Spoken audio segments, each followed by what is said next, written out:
CII. We have all gathered here today for this press conference for the forthcoming Incredible India Tourism Investor Summit 2016. This is being organized from September 21 to 23, just a few weeks from now, in Vigyan Bhavan, New Delhi. As you are all aware, there is a very high scope for employment generation and related activities in this sector in terms of accommodation projects, food-oriented projects, amusement parks, water sports, etc. The structure of this conference would be that first Shri Vinod Zutsi he will give a brief introduction of the summit. And this will be followed by a presentation, a PowerPoint presentation by JS Tourism, Bilaji. And Honorable Minister will then address. After that, we will have the question-answer sessions. Before we begin, may I request everyone to please switch off your mobile or put it on silent mode. And when the question-answer session begins, I would request whoever wants to ask a question, please take the placard which is in the front seat, in front of you. Please show that, and when your turn comes, then introduce yourself and then ask the question. May I now request Secretary Tourism to give his introductory remarks, please.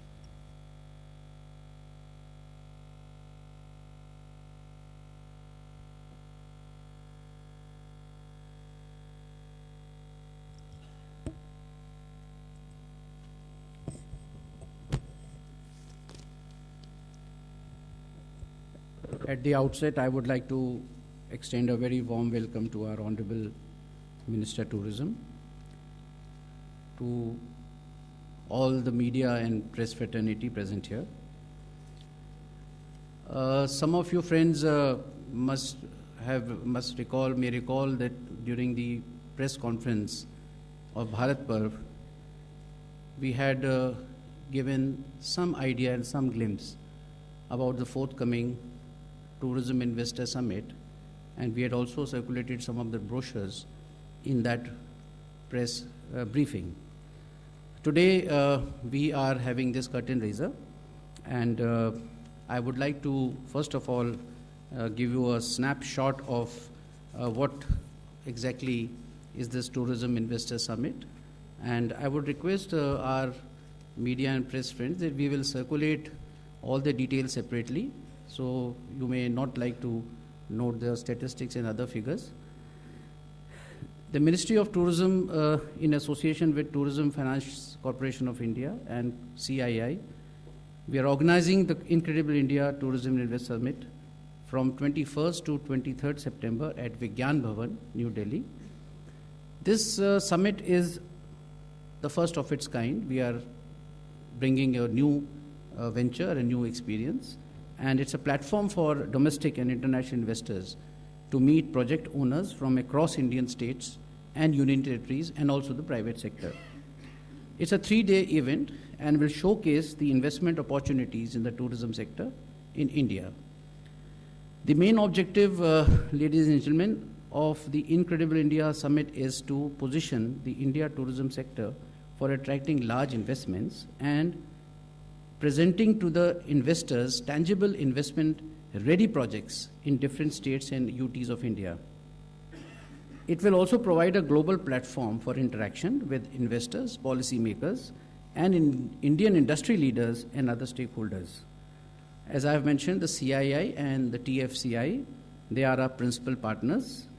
4 knowledge partners, which is Ernst & Young, KPMG, Yes Bank, and Invest India, will also cooperate with us, and they have already worked with the states and union territories for identifying projects and to suggest tourism policy updates and presenting these to the potential investors during the summit. The highlights of this summit, in brief, will be the state presentations encompassing a wide range of investable projects, sessions on why invest in India, MSMEs in tourism sector, startups, Digital India, investing into Swadesh, Darshan and Prasad, MICE, niche tourism product, panel discussions on core infrastructure for tourism, B2B and B2G meetings, and signing of MOUs. The summit will have dedicated space for seminars, business-to-business meetings, and roundtables around the focus themes. There will be participation from major stakeholders, including states and union territories with their ready investable projects, banks and financial institutions, business developers, cruise liners, domestic investors, entertainment companies, global investors, helicopter services, hoteliers, infrastructure developers, international associations, restaurants, spas, yoga center, tour and travel operators, urban developers, venture capitalists, civic amenity providers. I would like to mention that all the states and union territories are participating in this summit in the form of taking an exhibition space. We are also having presentation of some of the states during the 3-day event. So far, we have put on the website whatever investable projects have come from various states. And just to give you an idea, so far we have received a total of more than 600 investable projects coming from the various states all over the country, and covering a large amount. I mean, almost so far, whatever quantification we could do, it is coming to more than 50,000 crore rupees. And we are aiming at a total investors of 250. So far, we have received participation of more than 150 investors from almost 85 companies. We'll have 21 seminars across the 2-day event with some leading industry leaders. And as I mentioned, we will have B2B meeting. That means even a business person who has some private property, even he can be related and correlated with the investor, so that the investment comes not just in the public sector or maybe the state-owned land or the state-owned property, but also in the privately owned property. This is how we are linking B2B. That means there will be a private investor from outside, whether it is domestic or international, and there will be a private project which is being shared by a private person. That means it is B2B. And this 2-day, 3-day event will have B2B sessions also, for which we are tying up online as well. And on the spot also, we will correlate the business-to-business meetings. We have conducted road shows all over the world, and basically in the leading countries, especially USA, UAE, Thailand, Hong Kong, Shanghai, Singapore, and also in major Indian cities like Gandhinagar, Bombay, Bhopal. And we have also got key speakers. We have made an invitation to key speakers like Mr. Cyrus Mistry, Mr. Vikram Oberoi, then Mr. Sanjay Reddy of GVK, OYO, then Make My Trip, Google, and Fab India. These are some of the people. Now, one of the highlights is that in the session, we have kept one special session for the core infrastructure for tourism. And for that, Honorable Minister Tourism has requested the Minister for Road Transport and Highways, Minister for Railways, Minister for Civil Aviation, and these the core infrastructure area, which will cover the waterways, the airways, the road transport, will get addressed by the presence of the honorable ministers. Then another highlight is that on 23rd September, we are having a session on success stories of investments in India. And we have got a consent of the Honorable Chief Minister of Rajasthan, Honorable Chief Minister of Madhya Pradesh, and we are trying to get the assent of the Honorable Chief Minister of Andhra Pradesh also, Mr. Chandrababu Naidu, and we are also linking with other chief ministers like Gujarat.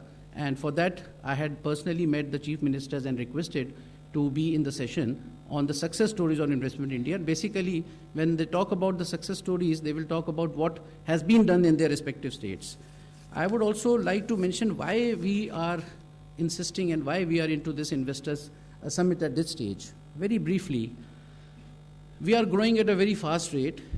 The last 4-5 years, the growth has been around 7% in foreign tourist arrivals and about 13 to 14% in the domestic.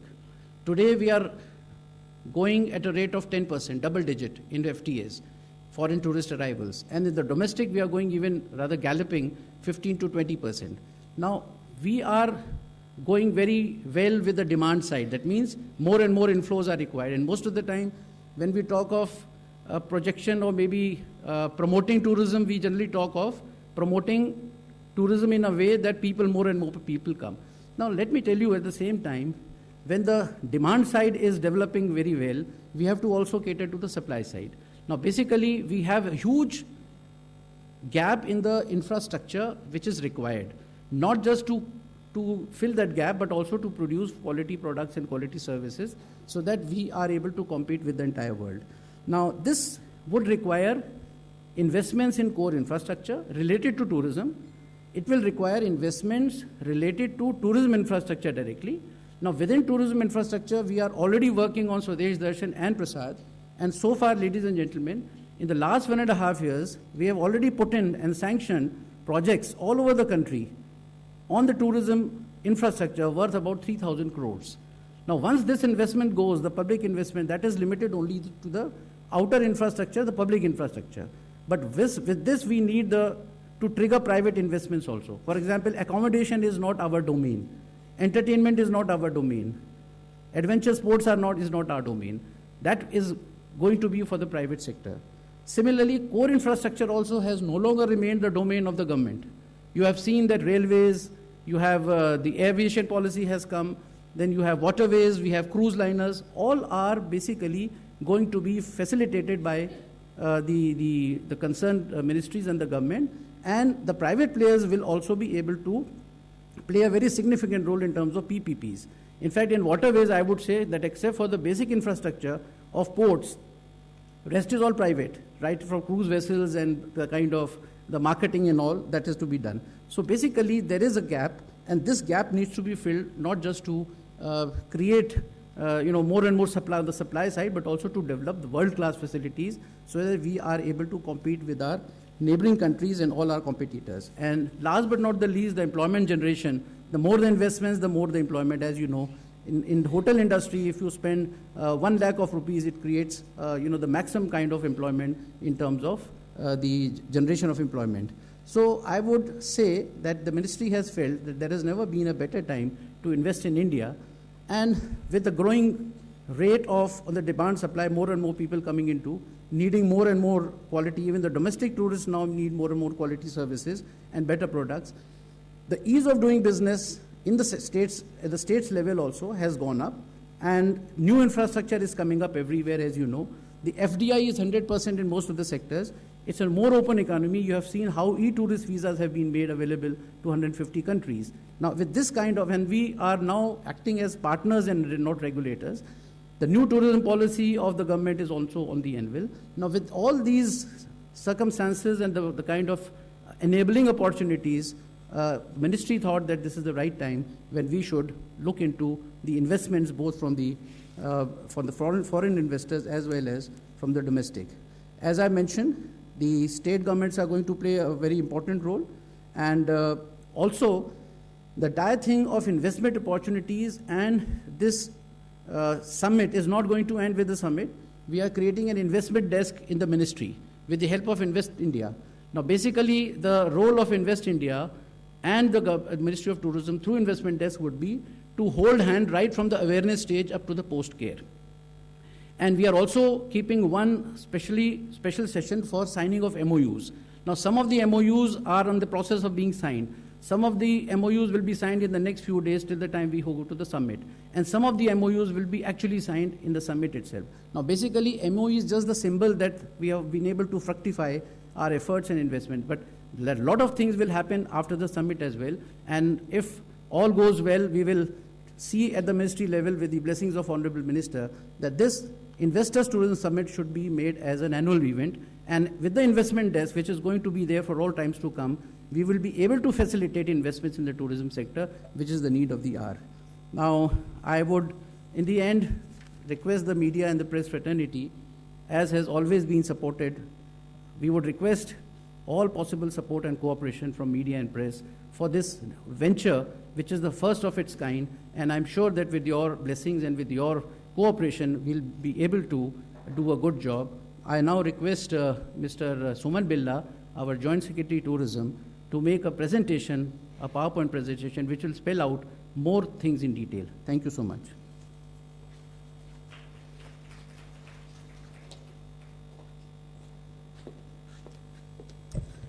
Thank you, sir. Honorable Minister, dignitaries on the dais, ladies and gentlemen, over the next 10 minutes or so, I will quickly give you an overview. Even though most of the things have already been covered by the Secretary, I will just give you a quick overview on what we are doing and why this summit is necessary. Can you boot the presentation, please?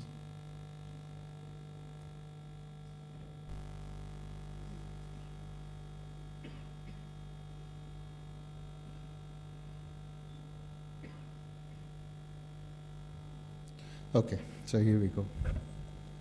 As most of you know, I won't delve too much into the macro economic indicators because it will be like preaching to the Pope. But today, as most of us realize, India is the bright spot in the global economy. In a world that is slowing down, India is a bright spot which does not appear. There is nothing in the market to suggest that the Indian economy will slow down in the days to come. And there has been a paradigmatic shift in terms of our investment receptiveness. I think we have covered significant ground through the Make in India initiative on the ease of doing business, not only at the center but at the states. There is significant amount of new infrastructure that is being built up. India is today rated amongst the most open economies of the world, and there has been a paradigmatic shift in the mindset of that being from the government being a partner to, from the government being a regulator to being a partner in progress. Tourism is critical not only for the world and especially so for India because it accounts for 10% of the GDP. And more importantly for a country like India, 1 out of every 11 jobs in the world are accounted for by the tourism sector. And it's a hugely growing segment, as most of you know. If you look at the numbers for India, you can see that from 6.31 million foreign tourist arrivals in 2011, that number has jumped the 8 million mark. And if you look at the global average rate of about 4%, I think we've been consistently been ahead of the curve as against the international benchmark. So one way to look at it is to look at the tourism market size. One of the things that people do not realize is that even as the demand is growing, there is a significant amount of supply constraint that is there in the economy. So one way to look at it is if you look at the size of the tourism market in India today, it stands at $148 billion US. But that number is poised to jump to 419 billion by the year 2022.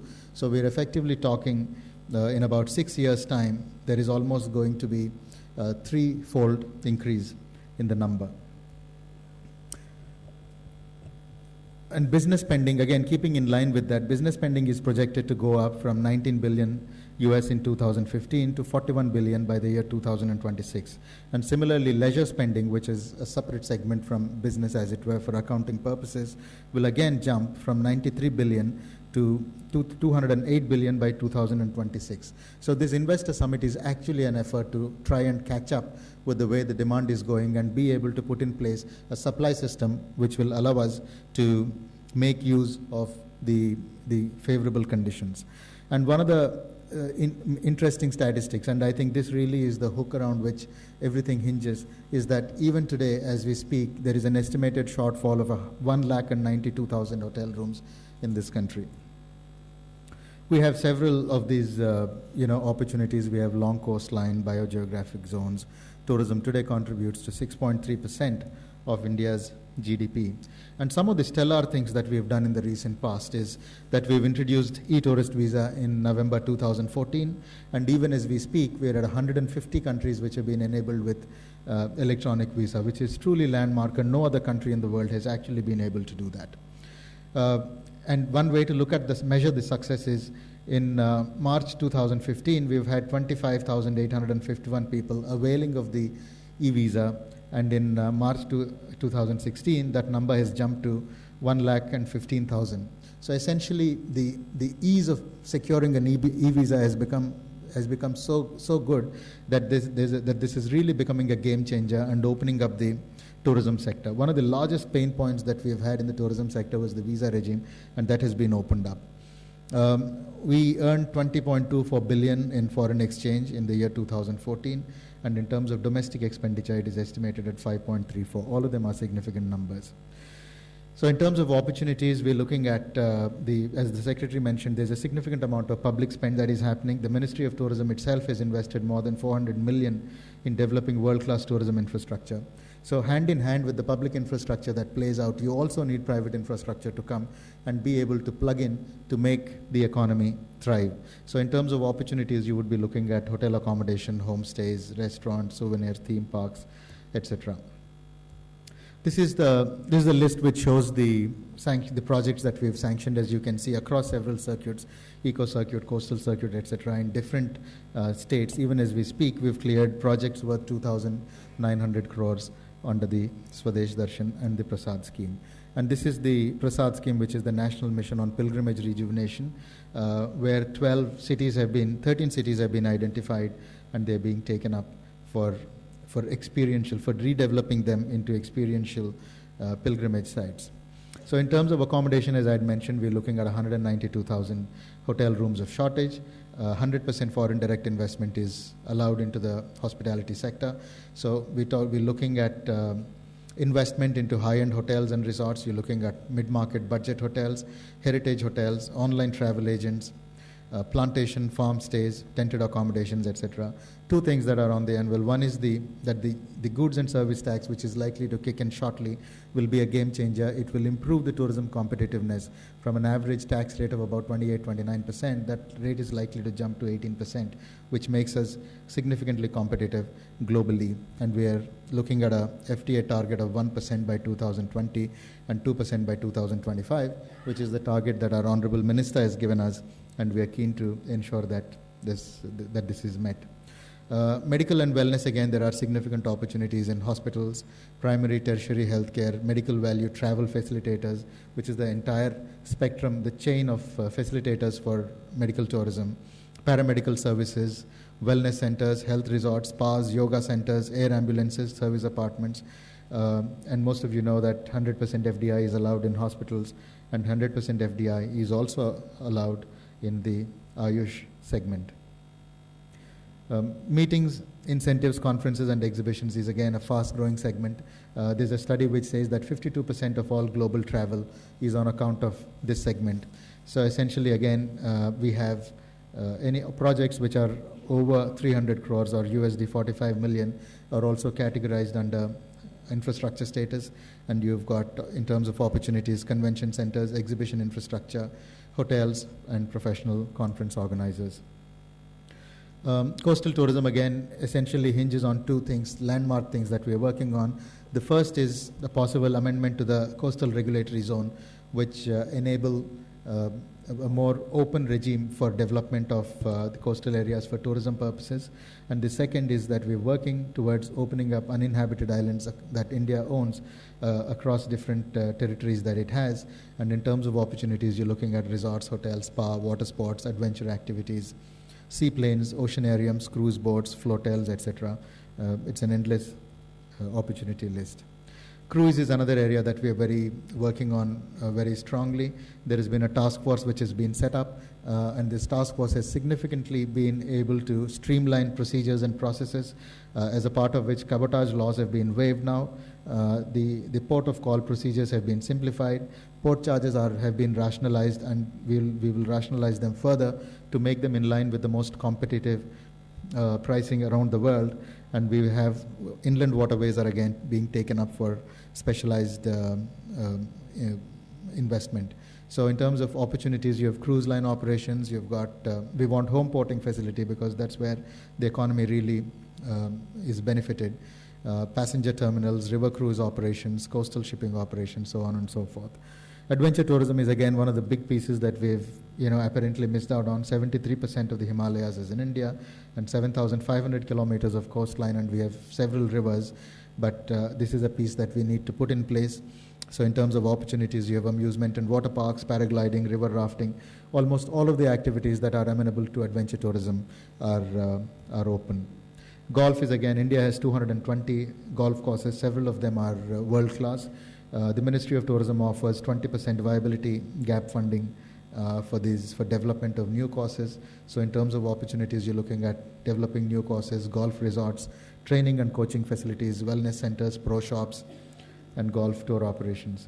So similarly, in terms of heritage, again, we have 35 World Heritage Sites. We have several palaces and forts which have been the calling card of India. We're looking at opportunities in terms of heritage hotels, tourist amenities, sound and light shows, heritage walks, museums, etc. Pilgrimage is again very, very important for India, because India is the birthplace of 4 major religions: Hinduism, Sikhism, Buddhism, and Jainism. And these are things that if we are able to properly exploit, they can by themselves become significant magnets for revenue generation. So we're looking at development of a Buddhist circuit, we're looking at Ramayana circuit and the Krishna circuit. This is in addition to the 13 sites that we've taken up under the Prasad scheme. So here again, in terms of opportunities, you've got theme parks, hotels, convention centers, meditation centers, ropeways, helicopter services, multi-level car parks, etc. As most of you know, core infrastructure, there's a significant boost to infrastructure that is happening now. It is estimated that $450 billion of investment is likely to go into the core infrastructure. Now, this has a significant impact on enabling investments into the tourism sector again. So in terms of roads, we're looking at development of wayside amenities, we're looking at opportunities for caravan tourism and parking spaces. Railways, again, we're looking at operating tourist coaches, which is something that the minister has been working on very hard, diligently for some time. We're looking at quality budget hotels, which can come up near railway stations, and also the quality food and beverages, which can be served to rail passengers. In terms of aviation, again, we're looking at seaplanes and helicopter services, activation of non-functional airstrips and airports. We're looking at non-scheduled air transport services. And of course, the new policy allows for viability gap funding for regional air connectivity projects. And of course, every new airport that comes is actually a tremendous enabler for tourism. So greenfield airports and brownfield airports are also welcome. And most of you know, as part of our smart city infrastructure, there are several things that are being taken up, and most of them have a kicker for the tourism sector. So these are some of the foreign investors who have actively invested in the Indian hospitality sector over the past few years. You've got Warburg Pincus, you've got Credit Suisse. Most of the big names are already there. As the Secretary mentioned, one of the things that we've done is we've written to all the states, and as of today we have 28 confirmations from the states who are participating in it. So participation of the states is not just to mark their attendance, but we've actually placed knowledge partners with them, which is TFCI, Ernst & Young, KPMG, and Yes Bank. And all 4 of them are working with the states to improve their pitch, to work with them on how to make their value proposition more attractive to investors, and to prepare a shelf of projects which they're able to pose for the investors. And the second landmark thing that we have done is actually set up a one-stop shop for investors, which is the Tourism Facilitation Desk, which will be in Invest India. So what they will do is to create awareness and engagement. They will do investment evaluation in terms of projects that people want to invest into, strategy and implementation, aftercare, and essentially to be able to build long-term partnership with investors who want to invest into the sector in India. Quickly about the Tourism Summit, there's going to be exhibitions, seminars, B2B meetings, B2G meetings, state project presentations, etc., and of course panel discussions.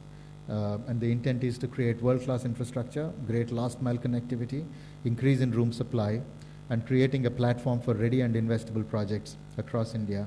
And essentially the participation is going to be the states, banks, business developers, cruise liners, hoteliers, restaurateurs, spa and yoga centers, urban developers, and the whole portfolio of people associated with the sector.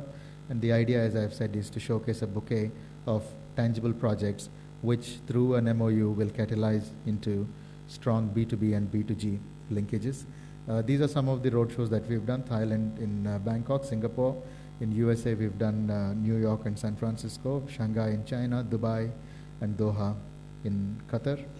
And wherever these roadshows have been conducted, there has been an overwhelming response from investors wanting to invest into India. So as we stand today, We've got 28 confirmations from states. We've got over 500 confirmed participants who are coming. And in terms of investable projects, we have projects worth 57,000 crores or 8.6 billion USD, which are already lined up to be posed for investors. And the hyperlinks that you see below are where you can actually go and look at the investor list, the exhibitor list, and look at the projects which are available for being posted to the investors. So these are the dates, 21st to 23rd of September. We earnestly urge all of you to be there and also to support this unique initiative that the Ministry of Tourism has taken. Thank you for a patient hearing. May I now request DG CII, Shri Chandrajit Banerjee, to give a few remarks. Thank you. Honorable Minister, dignitaries, ladies and gentlemen. Just a few words, actually. It's a pleasure and honor to partner from the industry, this wonderful venture, the grand venture of the Ministry of Tourism on Incredible India Tourism Investors Summit. It's coming at a time when India is really gained phenomenal global attention over the last couple of years. We have seen business-wise and otherwise a very strong attention on India, on Indian policies and what's happening in India. India has aroused interest across the world, and wherever we go, we find that India to be a shining star, not just on the economy side, but also in the number of policies that India has really embarked upon in the last few months. Having said that, we believe from the industry that this Incredible India Tourism Investors Summit 2016 will give an opportunity to really pep up the type of investments that we require from and open up the opportunities for tourism from the industry. The way we look at it is there are certain things that we need to really connect up with, the last mile connectivity, so to say, the infrastructure connectivity, which really needs to play a very strong role today in seeing to it that India becomes really a tourism country.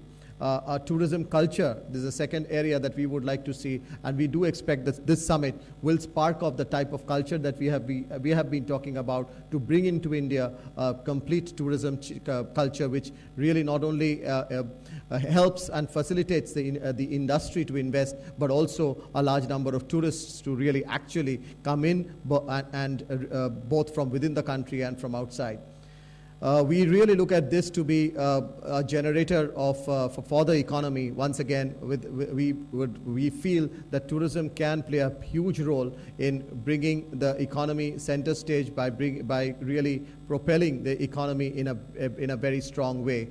We also feel that the tourism, and both the Secretary and the Joint Secretary spoke about it, we think that there is a phenomenal scope of tourism industry adding the type of jobs that India is going to bring about into the market every month. So we do believe that this can be a big game changer, again, also into our job market. While we have been promoting this, and this was mentioned by the Secretary and the Joint Secretary across the globe, and in India, we have been seeing very positive response from the industry besides the governments that was talked about. And industry itself is very enthusiastic to associate itself with the type of opportunities that are today available in India. We have seen, and it was talked about, that we have 100% FDI, we have e-visas. There are many other policy enablers that have really come in. So it's the time for industry to really invest in those areas which it thinks are those gaps that needs to really come in. One very important area where industry would also be very critically involved in, and the summit would throw up an opportunity also, is to see how I talked about the tourism culture, and for that also is required this type of skill set that's required to make India a tourism leader. But we are seeing a good amount of positive vibes as we look around the globe. We have a large section of industry which is already confirmed, which we have over 500. We have people and investors who are ready to come in to the summit, but there is more, 3 weeks to go. We expect that numbers to really go much beyond that.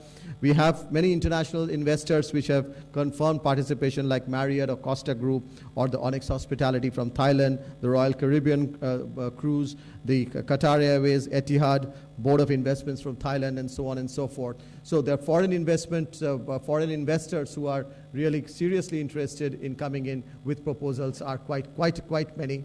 And And we talked about 150 odd from 85 companies already, and the large number of Indian tourism investors who are ready. So we are really looking forward this to be a big game changer as far as industry's participation in making India a strong tourism destination. Thank you.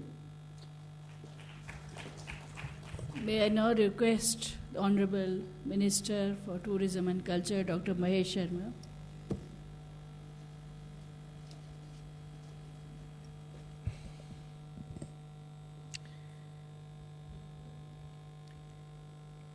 Respected friends from media, our Secretary Shri Jutsi ji, DG Shri Chand Banerjee ji, Ira ji, Suman ji, and Uday ji, thank you very much for being with us on an issue which is an issue of this nation.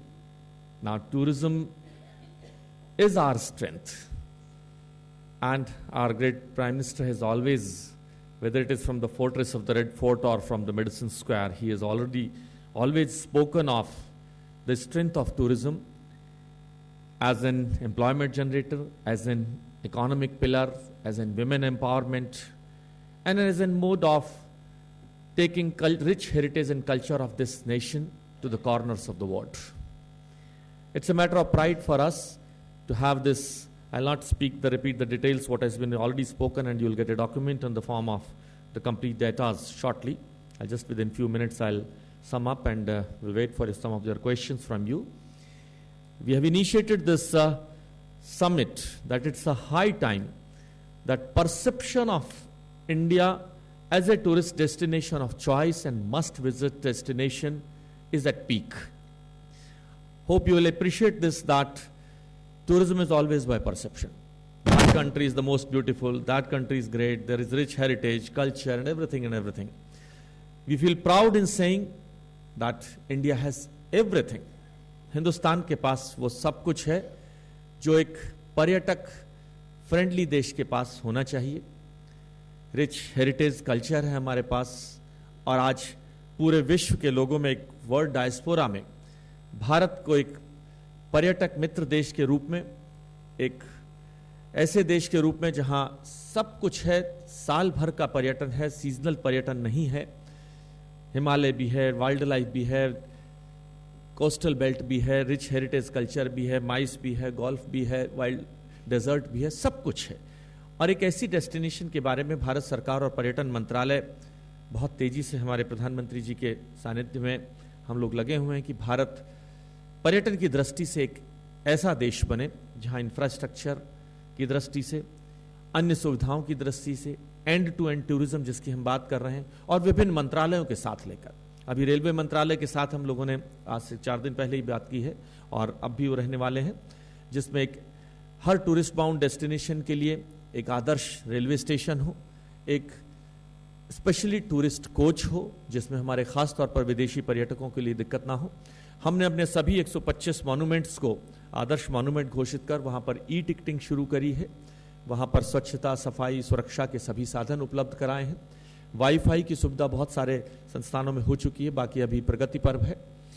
2,500 crore के हमारी जो योजनाएं हैं, स्वदेश दर्शन योजना के माध्यम से हम लोगों ने अभी पिछले 6 महीने में प्रोडक्ट्स जारी किए हैं, जहां पूरे वर्ल्ड की growth United Nation World Travel Organisation की तरफ से लगभग 3.3 से 4% के बीच रहने की संभावनाएं व्यक्त की गई है. मुझे खुशी है आपको ये बताते हुए कि जनवरी से जुलाई के बीच में भारत की ये प्रगति 10% रही है, और पिछले वर्ष अगर हम संख्या की दृष्टि से भी 10% रही है, और पिछले वर्ष 1,23,000 करोड़ रुपए की विदेशी मुद्रा हम लोगों ने अर्जित की थी, लेकिन इस वर्ष वह 1,35,000 करोड़ रुपए की विदेशी मुद्रा के माध्यम से भी हमने 9.86%, लगभग 10% की प्रगति हमने पाई है.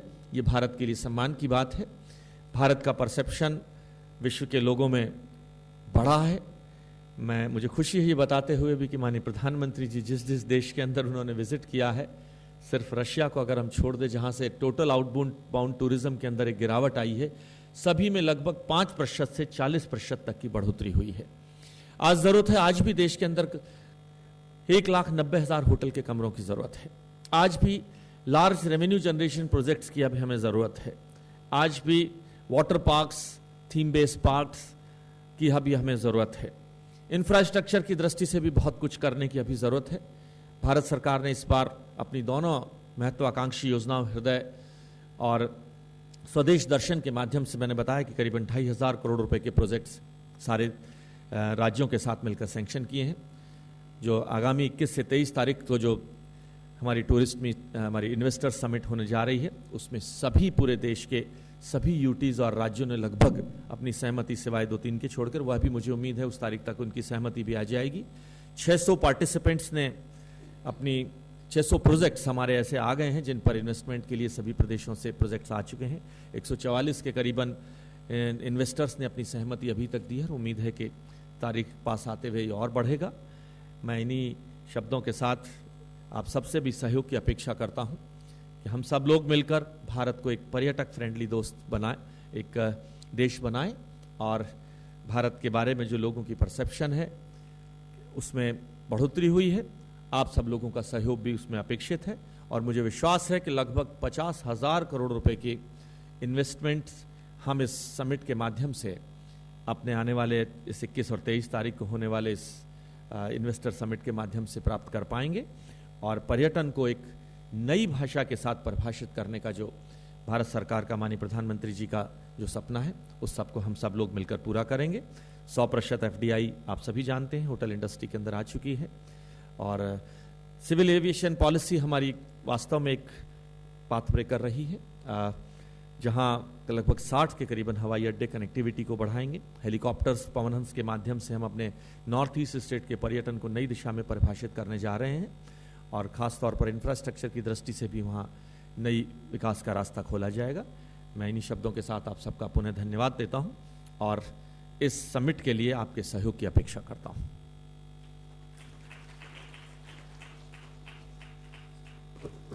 अब प्रश्नोत्तर का समय आ गया है। 195 सर। महेश जी, योगेश भारद्वाज। मेरा कहाँ से? उत्कल मेल। मेरा एक सवाल है लेकिन उसके दो भाग हैं। पहला, उत्तर प्रदेश है, इसका कहीं जिक्र नहीं है, क्या सुबह बनारस और शाम अवध बिजनेसमैनों के लिए अनुकूल नहीं होगी? पहला। दूसरा, भारत से जाने वाले 11% लोग हैं विदेशों में टूरिज्म के लिए और विदेशों से भारत आने वाले केवल 4%। तो ये अतिथि देवो भव हो गया या अतिथि देवो प्रस्थान भव हो गया? देखिए, उत्तर प्रदेश पूरे देश का एक सबसे बड़ा हिस्सा है, 21 करोड़ की जनसंख्या है। ऐसा नहीं हो सकता कि उत्तर प्रदेश इसका हिस्सा ना हो। उत्तर प्रदेश इसका एक स्वाभाविक हिस्सा है और है। उत्तर प्रदेश भी इसमें पार्टिसिपेट कर रहा है और हमारा प्रयास है कि उत्तर प्रदेश के मुख्यमंत्री जी भी उस समिट के लिए हमने उनको विशेष तौर पर आमंत्रित किया है। उत्तर प्रदेश के पर्यटन को, ये बात आपकी सही है कि हमारा इनबाउंड पर्यटन संख्या की दृष्टि से और जितने कुछ हमारे पास उपलब्ध है, हमारे पास विधाएं, संस्कृति, हमारा इतिहास, हमारा खूबसूरती और तरह तरह के टूरिज्म, उस दिशा में कम है और उसी के लिए हमारा सपना है कि हम 2020 तक इस पर्यटन को 1% और 2025 तक इसको 2% की दर से ले जाएं और ये इन्वेस्टर समिट भी उसी का एक हिस्सा है कि किस तरह से हम इस इनबाउंड पर्यटन को भी बढ़ोतरी दें। दूसरा, उत्तर प्रदेश, देखिए आने वाले मंत्री जी ने ये बताया था कि मैंने भी अपने उद्बोधन में बताया था कि हमारा वृद्धि दर 10% है। 4% United Nations World Travel Organisation जो है, उन्होंने तमाम पूरे वर्ल्ड भर की जो एवरेज ग्रोथ रेट है अपने अपनी कंट्रीज़ में अराइवल्स की, वो करीब 4% है। उसके मुकाबले हमारी 2.5 गुना ज़्यादा है, 10% है। वो मंत्री जी ने भी बताया और मैंने भी अपने उद्बोधन में बताया। तो 11% आउटबाउंड है लेकिन इनबाउंड भी 10% है, 4 नहीं है। और वर्ल्ड इकोनॉमिक फोरम ने आपको 65वें स्थान से उठाकर 13 पॉइंट का जंप देकर 52वें स्थान पर स्विट्जरलैंड वर्ल्ड इकोनॉमिक फोरम ने आपको स्थापित किया है। यह भी हमारे लिए गर्व की बात है। प्रयास जारी है, ये बात सही है, अपेक्षित नहीं है लेकिन प्रयास जारी है। 35 प्लीज जरा बारी बारी से जाएं तो ज़्यादा अच्छा रहेगा। संजय शर्मा, आज तक से। मैं जानना चाह रहा हूँ, जो 600 प्रोजेक्ट हैं उसमें सबसे बड़ा मसला है पर्यटकों की सुरक्षा का। आए दिन कभी वो लुट जाते हैं, कभी वो रेप हो जाता है, कभी कुछ हो जाता है। तो उसमें कितने प्रोजेक्ट्स ऐसे हैं जिसमें पर्यटकों की सुरक्षा को मानक बनाया गया है? देखिए, ये पर्यटन के जो हैं खाली किसी विशेष विषय पर नहीं है, ये विभिन्न प्रोजेक्ट्स हैं जो प्रदेशों से हमें प्राप्त हुए हैं और इन पर हम इन्वेस्टर्स से उनकी राय मांगेंगे कि इन कितने प्रोजेक्ट में, जैसे किसी ने अपने होटल का भेजा है, किसी ने कोई उनका वाटर स्पोर्ट्स के लिए भेजा है, किसी ने एडवेंचर टूरिज्म के लिए भेजा है, और इसमें कोई दो राय नहीं। भारत सरकार हमारे सभी देशी और विदेशी पर्यटकों के लिए सुरक्षा के लिए हम लोग पूरे प्रयास कर रहे हैं। मैं बताना चाहूँगा कि जो हम लोगों ने, मैं चाहूँगा मीडिया के दोस्तों से भी इसको आप प्रचारित करें कि पूरे विश्व में शायद पहला प्रस्ताव है ऐसा कि 1363 एक हेल्पलाइन हम लोगों ने जो 12 भाषाओं में है। अगर कोई रशियन टूरिस्ट आता है, जर्मन टूरिस्ट, स्पेनिश टूरिस्ट, उसको उसकी भाषा में जवाब मिलेगा। उस दिशा में एक बहुत बड़ा पिछले दिनों एक घटना भी हुई। मैं समझता हूँ भाषा की बैरियर की वजह से दिक्कतें आती हैं। ये हमने एक प्रस्ताव किया है और पुलिस व्यवस्था के साथ भी सभी जगह पर पर्यटक मित्र के रूप में भी पुलिस भी हम आदर्श रेलवे स्टेशन और एयरपोर्ट्स पर भी हमने पुलिस की सुरक्षा व्यवस्था के लिए नए इंतजाम किए हैं। ये हमारे सारे प्रयास हैं जो हमारी उनकी सुरक्षा हमारे लिए एक महत्वपूर्ण कार्य है और हम इसे पूरी अपनी तन्मयता से गृह मंत्रालय और सभी मंत्रालयों के साथ मिलकर प्रतिपादित करने के लिए प्रतिबद्ध है। 42। डॉक्टर साहब, मैं श्रीकांत भाटिया हूँ, मेरा न्यूज़पेपर है संवाद सिंधी। डॉक्टर साहब, एक बहुत महत्वपूर्ण विषय शायद आपने छोड़ दिया। इस समय बहुत इंक्रीज हो रहा है टूरिज्म, मेडिकल टूरिज्म। उस विषय पे आपने न तो कोई आंकड़ा दिया, क्योंकि काफ़ी सारे टूरिस्ट मेडिकल टूरिज्म में भी आते हैं। और पिछले वर्ष भी आपकी मैंने प्रेस कॉन्फ्रेंस में कहा था कि एग्रीकल्चर टूरिज्म को भी बढ़ावा देना चाहिए। एक नई चीज़ है, हिंदुस्तान एग्रीकल्चर देश है, 80% लोग एग्रीकल्चर पर आधारित हैं। तो अगर एग्रीकल्चर टूरिज्म को भी बढ़ाया जाए तो इसमें भी हमें काफ़ी अच्छा रेस्पॉन्स मिल सकता है।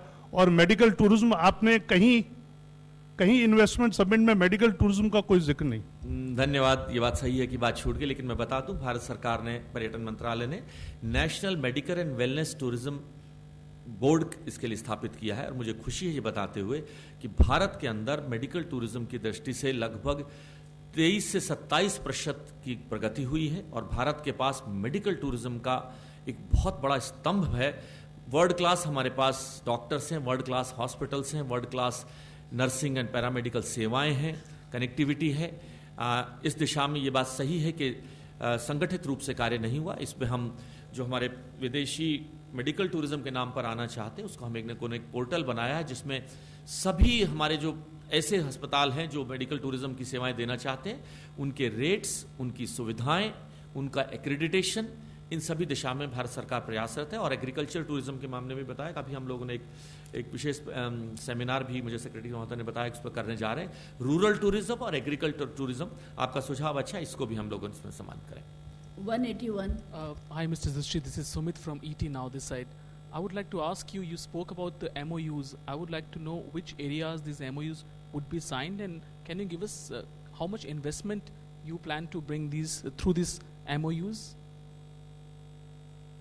You see, MOU is the first step in terms of fructifying and coming to a, the midpoint of a, the project which the investors would like to take.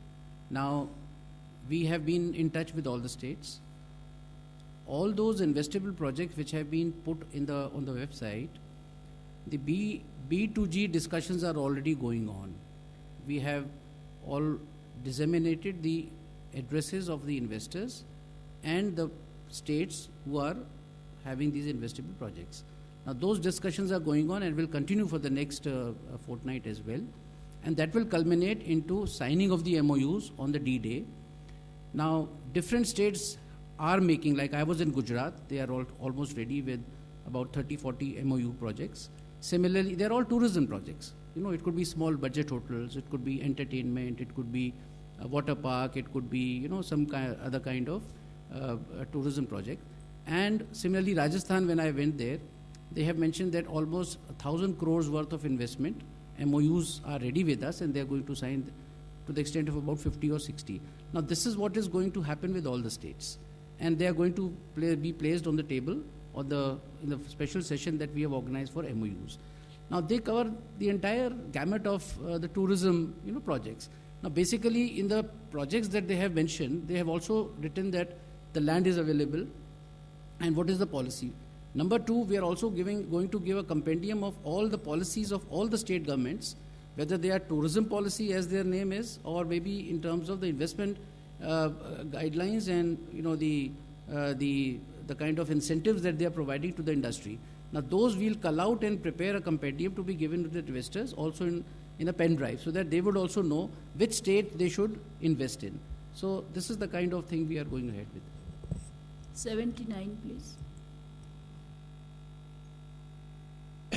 मंत्री जी, मेरा नॉर्थ ईस्ट के बारे में question है. इसमें जो आपने आंकड़े दे दिया, जो ये किताब दिया, इसमें देखा है फॉरेन टूरिस्ट और डोमेस्टिक टूरिस्ट जो है, इसमें नॉर्थ ईस्ट के लिए कोई पोजीशन ही नहीं है. 10 स्टेट के लिए आपने दिया, इसमें नॉर्थ ईस्ट का कोई पोजीशन नहीं है. तो नॉर्थ ईस्ट का इग्नोर्ड है. ये तो सबसे सुंदर एरिया है. आपने पता है अरुणाचल प्रदेश से लेके सब जगह में हमारा हिली एरियाज है, रिवर बोन है, फॉरेस्ट भी है, सब कुछ है, लेकिन इट इज़ टोटली नेग्लेक्टेड. इसके लिए आप क्या स्कीम ले रहे हैं? नॉर्थ ईस्ट पर्यटन को इस बार भारत सरकार पर्यटन मंत्रालय ने विशेष महत्व दिया है. और नॉर्थ ईस्ट के जो हमारे सर्किट्स, उन्होंने north east circuit, Himalayan circuit, 2 विशेष सर्किट्स करीबन 300 करोड़ रुपए की लागत से जारी किए हैं. और हमारे प्रधानमंत्री जी ने भी सभी हमारे मंत्रियों को भी आदेशित किया है कि हम सब लोग, मंत्री लोग, 15 दिन में एक बार कोई भी मंत्री वहां जाए और रात भर वहां रुके. नॉर्थ ईस्ट के जितने भी प्रोजेक्ट्स हमारे पास आए, आज भी हम लोगों ने नागालैंड, अरुणाचल प्रदेश, असम और मणिपुर, सभी के लिए लगभग, अगर मात्रा बता पर 900 करोड़ रुपए के प्रोजेक्ट्स हम लोगों ने नॉर्थ ईस्ट स्टेट्स के लिए हमने जारी किए हैं. नॉर्थ ईस्ट हमारे लिए महत्वपूर्ण है और नॉर्थ ईस्ट की कनेक्टिविटी बढ़ाने के लिए एयरपोर्ट्स की सुविधाएं, हेलीकॉप्टर की सुविधाएं और रोड इंफ्रास्ट्रक्चर के माध्यम से भी नॉर्थ ईस्ट पर्यटन को सरकार की योजना के तहत विशेष पहचान और विशेष प्रयास किए जा रहे हैं.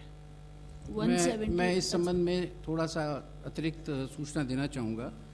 हमारे विभिन्न राज्यों से जो पूरी सूची आई है, जो आप वेबसाइट पे भी देखी जा सकती है, उसमें मणिपुर राज्य ने हमें इन्वेस्टेबल प्रोजेक्ट्स की एक सूची भेजी है जिसमें वो इन्वेस्टमेंट चाहेंगे. इसी तरह मेघालय, नागालैंड से आई है, सिक्किम से आई है, और आज हमने सिक्किम को भी एक प्रोजेक्ट में, जैसा माननीय मंत्री जी ने कहा, स्वदेश दर्शन में लगभग 100 करोड़ का प्रोजेक्ट आज हमने सेंट्रल सैंक्शनिंग कमेटी जो स्वदेश दर्शन की उसको मंजूर किया है. तो जैसा माननीय मंत्री जी ने कहा, नॉर्थ ईस्ट में वैसे भी नोशनल बजट के एलोकेशन के रूप में 10% से कम खर्चा किया ही नहीं जा सकता. पिछले 3 सालों में मैं बताना चाहूँगा कि पर्यटन मंत्रालय ने जो नोशनल इन्वेस्टमेंट होना चाहिए बजट का, उससे भी कहीं अधिक नॉर्थ ईस्ट क्षेत्रों में किया है. वो इसलिए क्योंकि नॉर्थ ईस्ट को हम लोग अपने सेंस में कहते हैं पैराडाइज अनडिस्कवर्ड, और उसमें इतनी ज़्यादा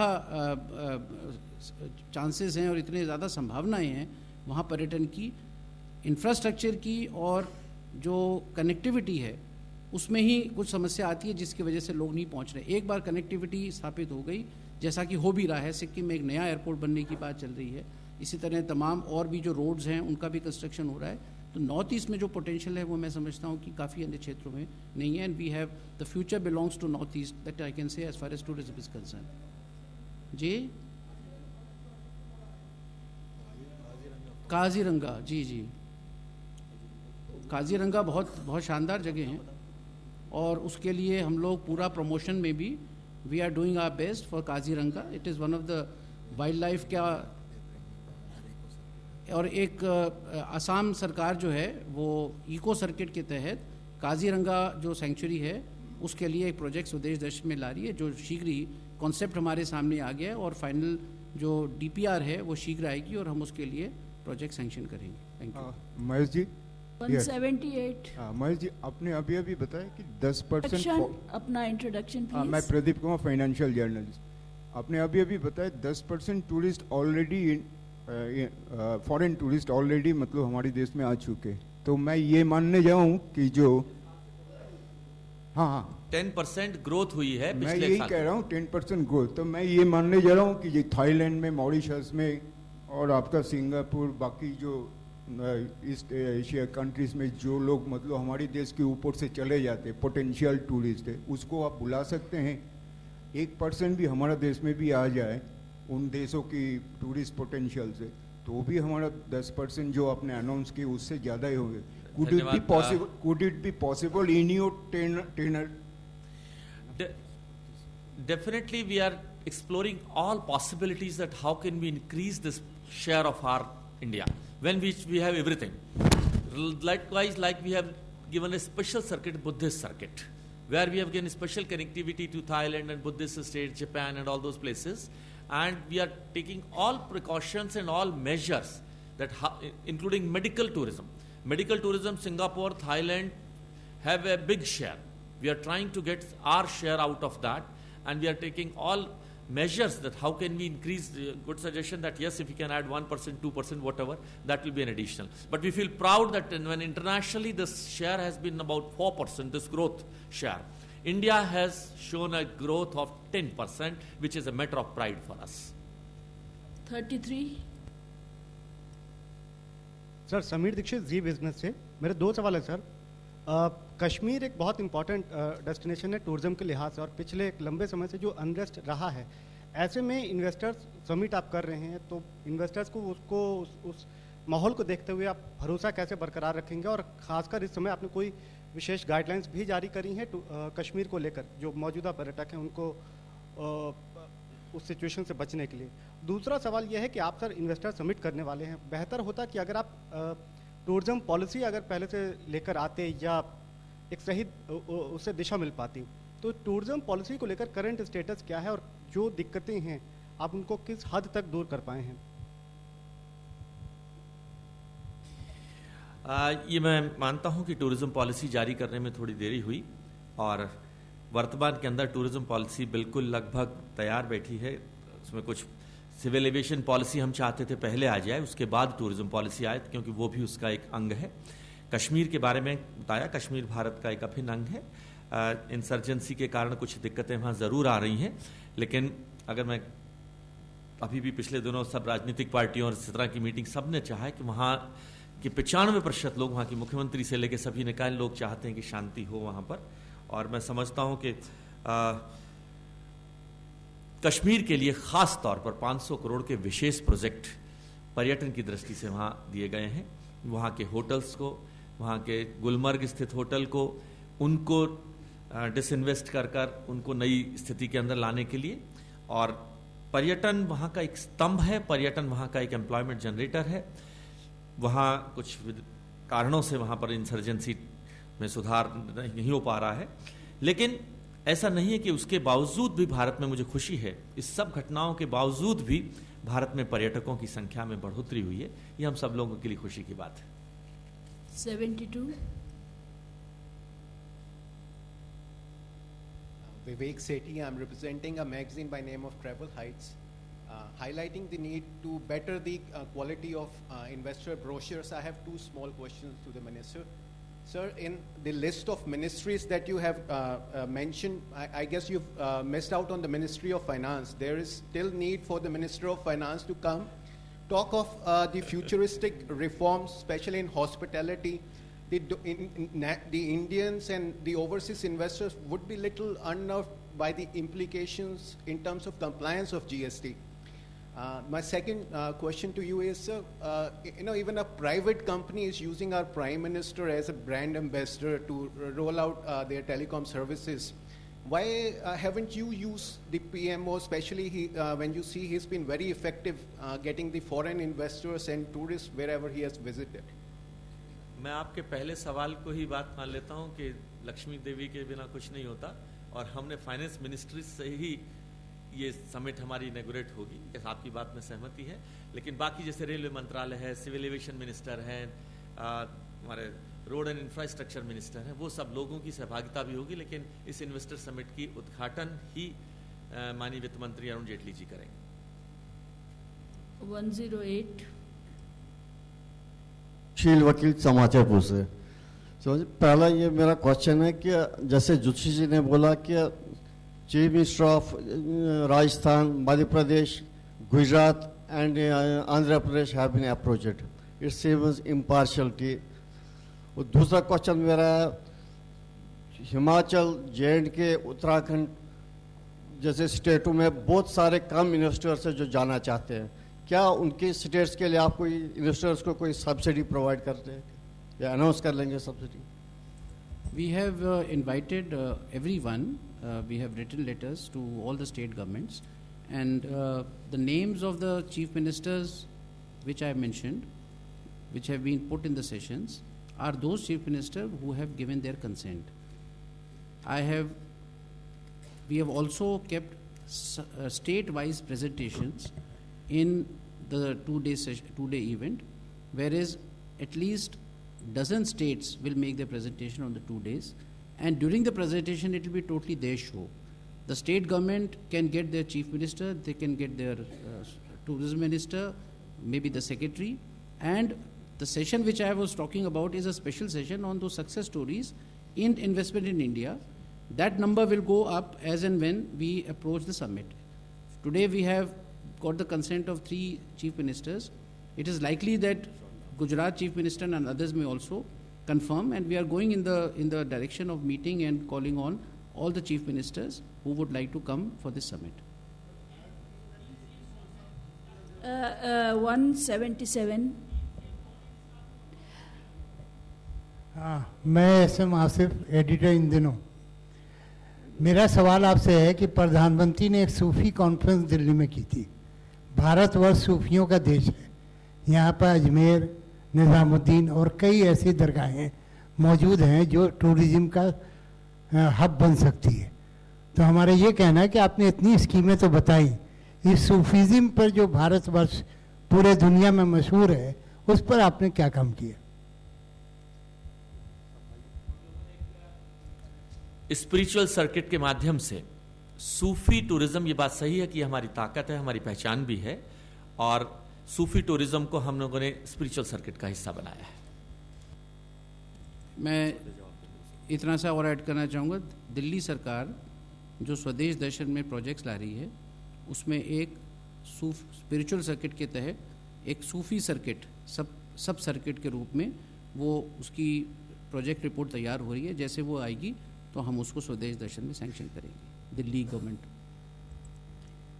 127 कहाँ गया? शायद नेक्स्ट बोल देते हैं। नहीं, अच्छा। Namaskar. My name is Rohit Kaul and I write for a publication called TDG Asia. So in terms of international markets, which are the prime markets where you expect the majority of investment to come up? And also, can you give a breakup between the domestic investors and the international ones? And lastly, any kind of incentives you plan to offer to the investors? Thank you. Yes, we didn't feel like spelling out the names of the domestic investors, but some of the big Indian investors who have confirmed are the Taj Group, the Carlson, the Park, the Bird, Lemon Tree, Chalet Hotels, Mahindra, Oyo, Airbnb, Ramoji, Sidbi Corporation Bank. Similarly, as Mr. Chandrajit Banerjee had mentioned, some of the international names have come. Now, we are going to have a longer list of these investors, and we'll have B2B meetings and B2G meetings during the summit, and then the projects and we'll continue the formulation of projects and signing of MOUs. 107. Sir, this is PM Narayanan from German television. I have one question. Some of these tourism sports are very eco-sensitive zones. So what is the things which you are doing to do a sustainable kind of tourism, to make it more sustainable? I think if you example like Arunachal Pradesh and Lakshadweep, if you quote something like that, yeah. We are taking care of that, and we are taking inputs from the concerned UTs or states that what are their expectations. And we are trying to define this issue without disturbing the eco-sensitivity of that area. We are trying to increase the tourism. Number 6. Sir, मैं पीयूष हूँ हिंदुस्तान से। पर्यटन के लिहाज से जो संपर्क के हवाई अड्डे हैं जो बंद पड़े हुए हैं, और ऐसे ही नए जो खोले जाने वाले हैं रेलवे स्टेशंस, ऐसे कितने हैं, आप बता सकते हैं इस बारे में? देखिए, नई पॉलिसी के माध्यम से अभी हम लोगों ने जो नए हवाई अड्डे, जैसे उत्तर प्रदेश में अभी तक बेसिकली 2 हवाई अड्डे थे, लखनऊ और बनारस, अब उत्तर प्रदेश में 9 हवाई अड्डे होंगे और इस तरह लगभग 65 नए हवाई अड्डे भारत सरकार की नई सिविल एविएशन पॉलिसी के माध्यम से आएंगे। रेलवे स्टेशंस में जैसे प्रथम चरण में हम लोगों ने 25 आदर्श रेलवे स्टेशंस डेवलप करने के लिए प्लान है और उसको भी बढ़ाकर लगभग 40 करने जा रहे हैं।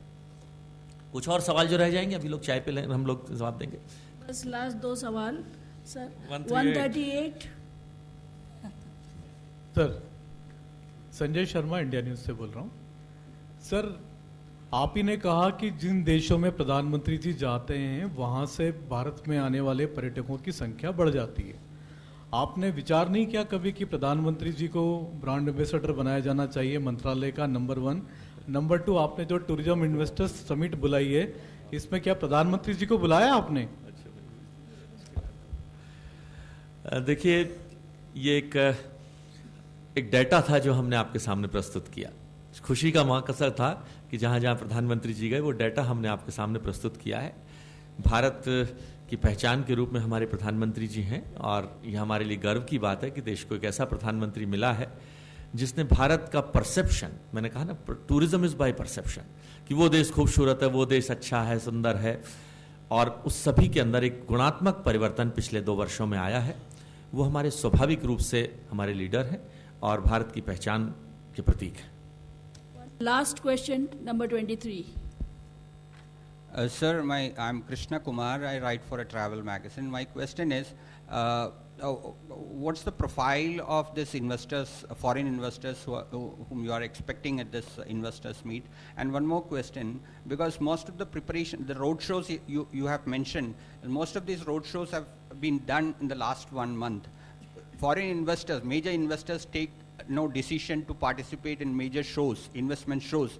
They prepare well in advance, 6 months in advance, 1 year in advance. How can you expect major investors, global investors to participate in a show like this when you have done preparations quite late? See, the profile of investors, they range from hoteliers to all other possible tourism products and services. And we have just about 15 days to go. I think let us, when we actually come to the D-Day, we'll actually tell you who all have come and what are their interests. We are getting good results during these road shows, and that also I think will be reflected when we go for the summit. Maybe we'll request all of you also to be there, and we'll certainly hold a press conference after the summit as well. We'll be able to give you what is the outcome of this summit. For the time being, this being the first time that we are venturing into this area, I think we have tried to make a good beginning, and rest will depend upon the cooperation from the media and press fraternity. Thank you. Thank you, sir. Thank you very much.